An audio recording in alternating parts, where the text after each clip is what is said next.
अगर आप इस वीडियो तक आ गए हैं तो इस वीडियो को पूरा देखिएगा। मैं दावा करता हूं कि ये कहानी आपके जीवन को बदल देगी।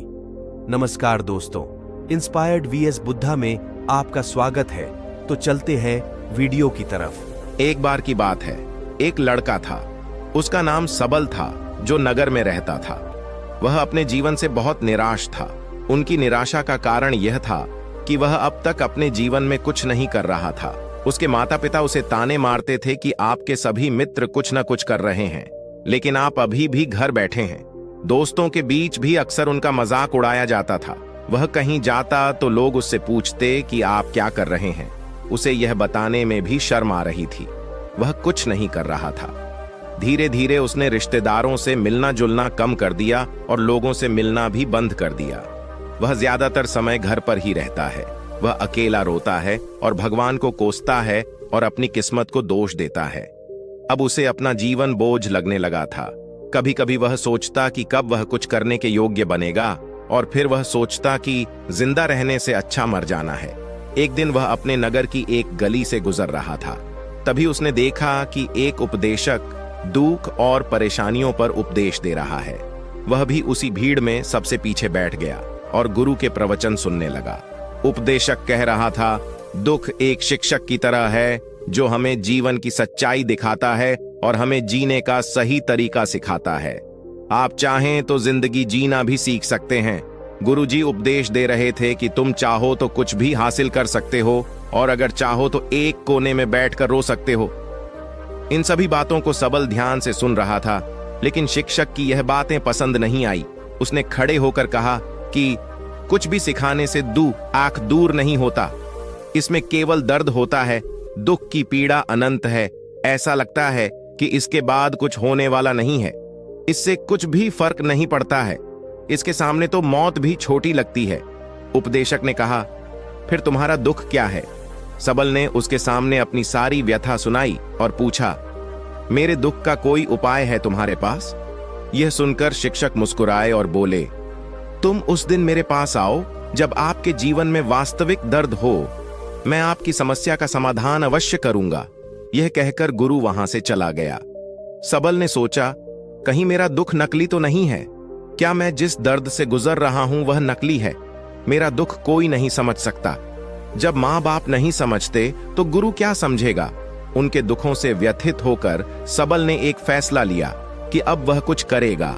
सबल ने एक छोटा व्यवसाय शुरू किया, पर उसे सफलता नहीं मिल रही थी। लेकिन उसके घर वाले पूछते हैं कि क्या वह कुछ कोशिश कर रहा है? वह अपने व्यवसाय में लगा रहा और धीरे धीरे उन्हें सफलता मिलने लगी। फिर उसने गति पकड़ी और केवल 3 साल के अंदर ही वह एक बड़ा बिजनेसमैन बन गया। अब सबल के आसपास ऐसे कई लोग थे जो उसकी परवाह करता था, जो उससे प्यार करता था। अब उनके परिवार के सदस्य भी उसकी तारीफ करते नहीं थक रहे थे। दिन ब दिन उसके मित्रों की संख्या बढ़ती जा रही थी। अब वह अपनी जिंदगी से बहुत खुश था।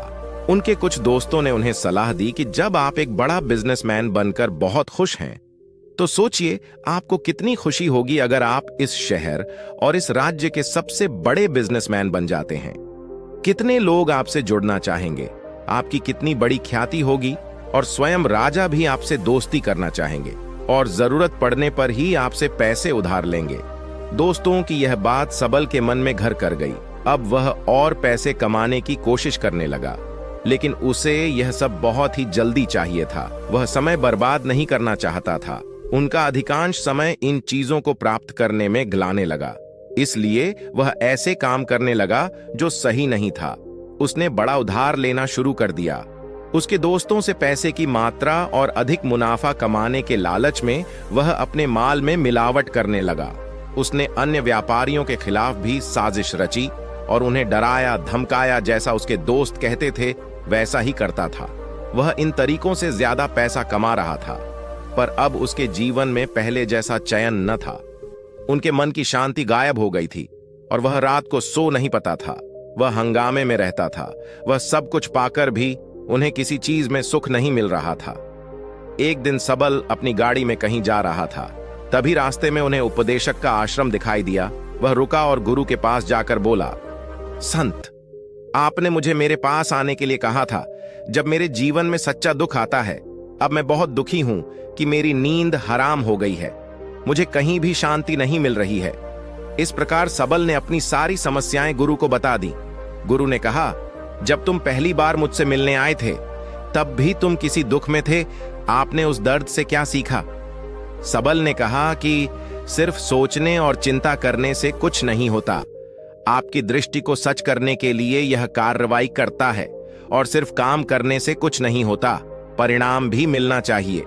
जब आपको लगता है कि आपका लक्ष्य हासिल नहीं होने वाला, तब राह में चाहे कितनी भी मुश्किलें आ जाएं, मन कितना भी निराश क्यों ना हो, कितना भी लगता हो कि अब कुछ नहीं होने वाला है, तभी विश्वास करें, मैं जो भी कर रहा हूं उसमें अवश्य सफल होऊंगा। खुद पर ध्यान दो, लोगों पर नहीं। लोग केवल सफल लोगों का सम्मान करते हैं। कोई कितना भी अच्छा क्यों ना हो, वह हमेशा लोगों की नजरों में बोझ बने रहते हैं। यह सब सुनकर उपदेशक मुस्कुराया और बोला, जब आपके पास है तो यह वास्तविक दुख नहीं है। अपने जीवन में वास्तविक दुख आए तब मेरे पास आओ, मैं उसे ठीक कर दूंगा। सब्बल ने जाते समय साधु को सोने के सिक्कों से भरा घड़ा भेंट किया। घड़े को देखकर गुरु ने कहा कि यह मेरे किसी काम का नहीं है, उस पेड़ के नीचे गड्ढा खोदकर गाड़ दो। सबल ने घड़े को पेड़ के नीचे दबा दिया, जैसा कि गुरु ने बताया, और वहां से चला गया। कुछ दिनों से कारोबार ठीक चल रहा था, लेकिन व्यापार के गलत तरीके के कारण धीरे धीरे उसे व्यापार में घाटा होने लगा। उसकी सारी दौलत धीरे धीरे खत्म होने लगी, और एक दिन ऐसा भी आया जब उसके पास कुछ भी नहीं बचा और उस पर कर्ज का बोझ चढ़ गया था। परंतु वह निश्चिंत था, क्योंकि उसने अपना सारा कर्ज अपने दोस्तों से लिया था। उसने सोचा कि उसके दोस्त बुरे वक्त में उनके साथ खड़े रहेंगे, लेकिन ऐसा कुछ नहीं हुआ। जैसे ही बुरा वक्त आया, दोस्त पहले उससे कर्ज मांगने लगे। अगर उसने कर्ज नहीं लौटाया, उन्होंने उसे जान से मारने की धमकी भी दी। उनके सभी शुभचिंतक और प्रियजन उससे दूर हो गए। उसके दोस्त जो उसके साथ मस्ती किया करते थे, अब उससे दूर भाग रहे थे। उसका परिवार उसकी गलतियां और कमियां गिनने लगा। उनकी सारी संपत्ति नीलाम कर दी गई और उसके पास कुछ भी न बचा। जब उसने अपने पिता से मदद मांगी, पिता ने कहा कि मेरे पास थोड़ी सी संपत्ति है, मैं तुम्हारी मां को क्या कहूंगा अगर मैं तुम्हें दे दूं। यह संपत्ति हमारा अंतिम उपाय है। सबल के मन में गहरा दुख छा गया। उसके आसपास कोई नहीं था जो उनके दुख को समझ सके, जो उसे संभाल सके।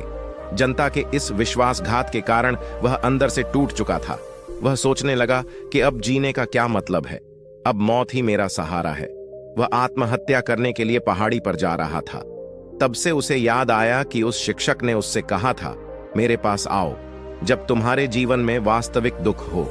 सबल गुरु के पास गया और अपनी सारी व्यथा सुनाई, आंखों में आंसू लिए। उसने कहा, हे गुरुजी, मेरे दुख का निवारण कीजिए।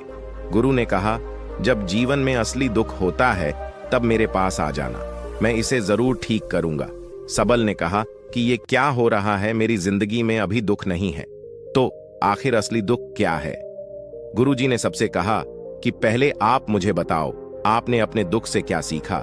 सबल ने कहा कि मैंने वह सीखा, जो लोग हमारे जीवन में आते हैं वह हमारी सफलता और प्रगति के कारण वो हमें धोखा जरूर देंगे, क्योंकि बुरे समय में वे हमारे साथ नहीं खड़े होंगे। वे अच्छे समय में ही हमारा फायदा उठाएंगे और बुरे समय में हमें छोड़ देंगे। उन लोगों पर ही भरोसा करें जो हमारे बुरे समय में हमारे साथ खड़े रहते हैं, लेकिन ऐसे लोग बहुत कम होते हैं। लेकिन जिनके पास है उन्हें उनकी सराहना करनी चाहिए, उनका अपमान नहीं करना चाहिए। सबल को अपने प्रश्नों का उत्तर मिल गया। उसने अपने गुरु का शुक्रिया अदा किया और चुपचाप चला गया। दोस्तों, उम्मीद है आपको यह कहानी पसंद आई होगी। अगर आपको यह कहानी पसंद आई हो तो अपने दोस्तों और परिवार के साथ जरूर शेयर करें। आपका कीमती समय देने के लिए धन्यवाद।